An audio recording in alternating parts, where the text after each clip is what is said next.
Chance de venir ici à Francfort dans le centre de design européen de la marque Kia pour découvrir le concept car Sport Space qui sera révélé au Salon de Genève en mars 2015. L'idée c'est de proposer, de revisiter le break pour avoir à la fois un véhicule qui aurait deux personnalités, donc un véhicule qui serait pour la semaine statutaire, élégant, pour se rendre à son travail, et puis intégrer la dimension loisir le week-end, donc notamment avec ce volume de coffre, cet habitacle modulable. Aujourd'hui, l'habitacle est organisé autour de 4 sièges indépendants pour la sportivité, pour le côté individuel, mais on peut très bien imaginer sur un véhicule de série, parce que nul ne doute que ce véhicule enrichira la gamme Kia et complétera l'offre Optima dans un futur assez proche. Et à ce moment-là, il est 5 places et puis un coffre classique.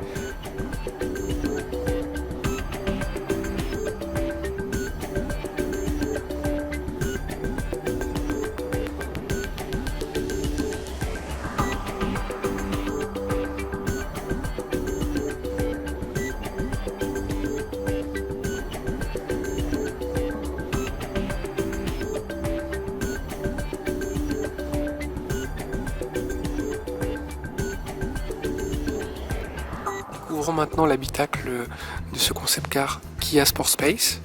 Alors un habitacle orienté sport avec 4 sièges indépendants, des sièges baquets tendus de cuir et surtout un toit vitré qui est immense. On a l'impression qu'il n'y a quasiment plus de toit, en fait c'est mieux qu'un cabriolet. L'interface, elle est 100% numérique en fait, c'est un peu le virtual cockpit qu'on peut avoir dans une DTT. Mais comme ce véhicule a une vertu familiale, les ingénieurs de chez Kia n'ont pas oublié de mettre un second écran pour que chacun puisse partager le contenu multimédia. On trouve une interface multimédia à la fois simple, avec une très bonne ergonomie.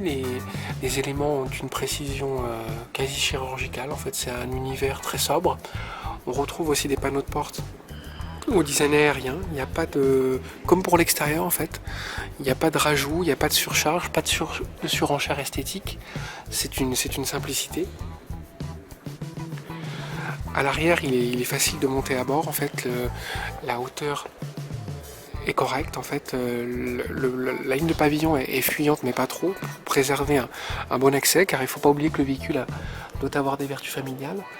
Et enfin, au niveau du coffre, il y a une grande ouverture de coffre, en fait c'est large, c'est vaste, et le petit détail ce sont ces billes qui figurent sur le plancher et qui permettent de faire glisser des bagages sans abîmer la garniture intérieure du coffre. C'est astucieux et puis ça permet d'avoir à la fois une continuité dans